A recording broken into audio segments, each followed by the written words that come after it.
बिस्मिल्लाहिर्रहमानिर्रहीम। इय्याक नअबुदु व इय्याक नस्तईन। आप सब दोस्तों को अपने इस चैनल अर्ज़ मुक़द्दस पे खुश आमदीद कहता हूँ। आज मैं बात करूँगा फॉरेन फंडिंग पे, जिसका आजकल बहुत शोर चल रहा है। और मैं वो कोई बहुत बड़ी जो इकोनॉमिकल बातें होती हैं या जो कानूनी किस्म की बातें होती हैं, मैं वो नहीं करूँगा। जो एक आम इंसान बातें सोचता है और एक आम इंसान की जो फेम है उसके मुताबिक मैं बातें करूँगा। तो शुरू करते हैं। फॉरेन फंडिंग या ममनूआ फंडिंग। फॉरेन फंडिंग वो वाली होती है कि जो मुल्क से बाहर से कोई पैसा आ रहा हो, किसी भी बंदे को, पाकिस्तान में किसी भी पार्टी को, उसको फॉरेन फंडिंग कहते हैं। ममनूआ फंडिंग वो वाली है कि जो आप किसी क्रिमिनल या किसी बैन कंपनी या किसी बैन ऑर्गेनाइजेशन से पैसे लें या किसी अपने दुश्मन मुल्क से पैसे लें, तो वो ममनूआ फंडिंग होती है। इमरान खान साहब ने कल एक इंटरव्यू में ये कहा कि फ़ॉरेन फंडिंग जो हुई है वो हमें हुई है, लेकिन उसकी डिटेल उनके इंटरव्यू में आप देख सकते हैं। लेकिन जो मेरे जैसा एक आम पाकिस्तानी इस चीज़ को समझता है कि ममनूआ फंडिंग जो आपको किसी मुल्क की कोई हुकूमत करे, तो वो एक तरह से ममनूआ फंडिंग है कि ज़ाहिर बात है वो कोई ना कोई उसके बदले आपसे फ़ायदा मांगेगी। तो इमरान खान साहब की अल्हम्दुलिल्लाह इस तरह की कोई फंडिंग नहीं। बाकी जो मुल्क से बाहर पाकिस्तानी हैं, उनके कई ऐसे गैर मुस्लिमों के साथ मुश्तरका कारोबार हैं। जो मेरे ओवरसीज़ भाई इस वीडियो को देख रहे होंगे उनको बेहतर अंदाज़ा होगा कि वहाँ लोग गोरों के साथ भी कारोबार करते हैं, यहूदियों के साथ भी करते हैं, मतलब मुख्तलिफ उनका मिक्स होता है कारोबार। अगर वो डायरेक्ट नहीं भी कर रहे होते, लेकिन उनका जो पार्टनर होता है उसका लेन देन यहूदियों के साथ ज़रूर होता है। तो ऐसी सूरत में कुछ जगहों से ऐसी फंडिंग हुई जो ऐसी कंपनियों से हुई। बज़ाहिर तो वो पाकिस्तानियों की कंपनियां थी, लेकिन उनके जो लेन देन थे वो यहूदियों के साथ थे। तो ऐसी चीज़ों को इमरान खान साहब के साथ जोड़ा जा रहा है। बाकी जब इस पे प्रॉपर केस चलेगा या उसका जो एक सिस्टम है वो बनेगा, तो ये क्लियर हो जाएगा।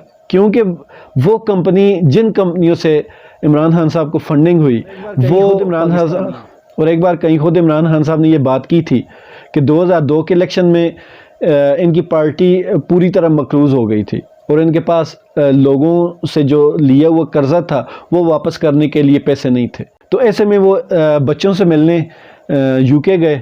वहाँ उनके जो साले हैं सबका, वो किसी मैच पे पैसे लगाए हुए थे और वो हार रहे थे। कोई 10,000 पाउंड की बात थी। तो इमरान खान साहब ने उससे कहा कि अगर मैं तुम्हें कोई मशवरा दूँ इस बारे में, तो अगर तुम्हारे पैसे वापस आ जाएं तो उससे ऊपर जितने पैसे होंगे वो मेरे पार्टी फंड के होंगे। तो वो इस बात पे मान गए और इमरान खान साहब ने वो उनको मशवरे दिए और वो पैसे जीते और वो पैसे पाकिस्तान के पार्टी फंड में आए, जिसका इशू बना हुआ। और ये ऑन द रिकॉर्ड बात है। इसके अलावा बाकी भी जितनी फंडिंग है इमरान खान साहब की, वो सारी की सारी प्रॉपर थ्रू चैनल से बैंकिंग के ज़रिए हुई, हुंडी के ज़रिए या कोई स्मगल होकर इनकी पार्टी के फंड में नहीं आई। तो मतलब कि इनका तकरीबन क्लियर है। और अगर इनका मुवाजना दूसरी सियासी पार्टियों से किया जाए तो आप यकीन माने ये इमरान खान साहब उनके सामने फरिश्ता लगेंगे आपको। उन पार्टियों की फंडिंग ऐसी ऐसी जगह से हुई है कि दुनिया हैरान रह जाएगी अगर उनके केसेस खुले। तो सारी दुनिया जानती है कि मियां मोहम्मद नवाज शरीफ साहब के घरेलू ताल्लुकात हैं मोदी ख़ानदान से। इंडिया में काफ़ी सारे लोगों के साथ उनके ताल्लुकात हैं, उनके साथ उनके कारोबार साझे हैं। आप सोच सकते हैं कि एक दुश्मन मुल्क से, पाकिस्तान में जिसके साथ तजारत पे बैन हमेशा ही तकरीबन लगा रहता है, कभी खुलता है कभी बैन हो जाता है, जिस मुल्क के साथ मुल्की लेवल पे हमारी तजारत का बैन होता है, उसी मुल्क के साथ हमारे साबका 3 बार के जो प्राइम मिनिस्टर हैं, वज़ीर आज़म हैं, उनके ज़ाती उनके साथ ताल्लुकात भी हैं और कारोबार भी हैं। तो जब आपका कारोबार आपके दुश्मन मुल्क में होगा तो लोग आपको ब्लैकमेल करेंगे, और ये होते रहे हैं। ये ऑन द रिकॉर्ड बातें हैं कि ये ब्लैकमेल होते रहे हैं। और इसी तरह लोग कहते हैं कि इनकी सऊदी अरेबिया में या दुबई में जितनी भी कंपनीज़ हैं उनमें पाकिस्तानी वर्करों को काम नहीं दिया जाता।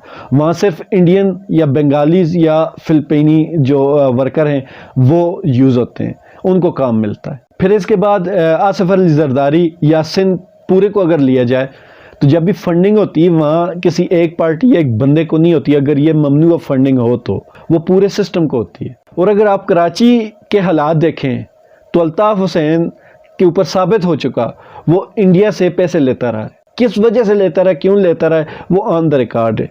کہ ملک میں افراتفری پھیلائی یا دہشت گردی کے لیے یا مطلب کہ کچھ بھی ہے اداروں کو خراب کرنے کے لیے، وہ ثابت شدہ ہے۔ اس پہ کافی سارے ہمارے ادارے متفق ہیں کہ الطاف حسین کو یہ فنڈنگ ہوتی رہی ہے۔ اگر اب الطاف حسین کو فنڈنگ ہوتی رہی ہے، الطاف حسین تو چھوٹا سا بندہ تھا، اس کے سامنے زرداری تھا، اور زرداری کا جس طرح کا ریکارڈ ہے، تو سندھ میں اگر ممنوع فنڈنگ آ رہی تھی تو اس میں یہ سارے کے سارے برابر شریک تھے۔ تو عمران خان صاحب کا پہلے سے مطالبہ یہ ہے کہ یہ ہمارے فارن فنڈنگ کا جو کیس ہے اس کا فیصلہ آپ ضرور کریں، لیکن اس کے ساتھ جو ہم سے بھی پرانی پارٹیاں ہیں ان کا فیصلہ پہلے ہونا چاہیے، اور یہ حق والی بات ہے۔ یہ بات عمران خان صاحب نے بالکل صحیح کی کہ یہ نون لیگ اور پیپلز پارٹی کتنی پرانی جماعتیں ہیں، ان کی فنڈنگ کا آپ جواب نہیں دے سکتے، ان سے آپ جواب نہیں لے سکتے۔ تو جو عمران خان کی پارٹی جس کو جمعہ 8 دن ہوئے اس سے آپ حساب کیوں لے رہے ہیں؟ ٹھیک ہے حساب لینا چاہیے، لیکن ان سب کے کیس کا فیصلہ ایک ہی دفعہ کرنا چاہیے۔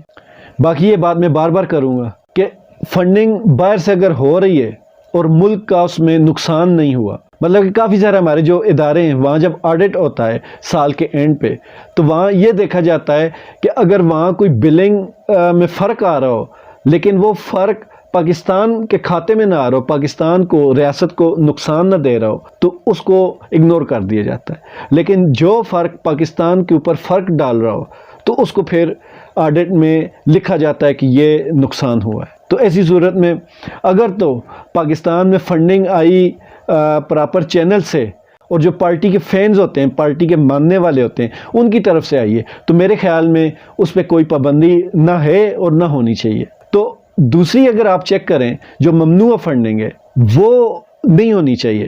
آپ جب کسی ملک سے آپ قرضہ مانگتے ہیں تو اس کے بدلے بھی آپ کو بہت ساری چیزوں پہ کمپرومائزز کرنے پڑتے ہیں۔ تو ایسی صورت میں آپ جب کسی ملک سے خفیہ فنڈنگ لیں گے تو آپ کو بہت سارے راز دینے پڑیں گے یا بہت سارے کمپرومائزز کرنے پڑیں گے۔ اس وجہ سے یہ جو ممنوع فنڈنگ ہے اس پہ پابندی ہے۔ اب دوسری صورت میں دیکھا جائے تو عمران خان صاحب نے جو بھی پیسہ کمایا یا جو بھی کیا، ہمیشہ ان کا پیسہ باہر سے پاکستان میں آیا، مطلب کہ پاکستان کا فائدہ ہوا۔ اب ان کا جو پیسہ ہے وہ باہر سے آیا یا نہیں آیا، ان کا پیسہ یہاں سے چوری ہو کر باہر ضرور گیا۔ کافی بار ان کے لوگ پکڑے گئے، ان کی جائیدادیں، اور وہ جائیدادیں مشکوک نہ ہوتی اگر یہ شروع سے ہی مان لیتے اور عوام کو سر عام بتا کر کہتے۔ دیکھیں جی، جب کوئی بندہ گاڑی لیتا ہے یا گھر لیتا ہے وہ سر عام لوگوں کو بتاتا ہے جی کہ یہ میں نے گھر لیا ہے، دیکھیں آئیں مٹھائی کھائیں۔ لیکن جب کوئی بندہ چوری سے کوئی چیز لیتا ہے اور اس کو چھپاتا ہے، اور جب کسی کو پتہ لگ جائے تو پھر بھی اس پہ مکر جاتا ہے کہ یہ چیز میری نہیں ہے، تو پھر وہ چیز مشکوک ہو جاتی۔ زرداری کا جو سرے محل ہے اس میں ساری زندگی مرحوم محترمہ بینظیر بھٹو صاحبہ نے بھی انکار کیا کہ وہ ہمارا نہیں ہے، لیکن بعد میں وہی محل بیچا گیا، اس کے پیسے ان کے اکاؤنٹس میں آئے۔ اس کے علاوہ جو میاں نواز شریف کا ایون فیلڈ والے اپارٹمنٹس ہیں ان کے بارے میں بھی یہ 10-12 سال 14 سال جھوٹ بولتے رہے، بلکہ یہ 15-16 سال سے جھوٹ بولتے رہے۔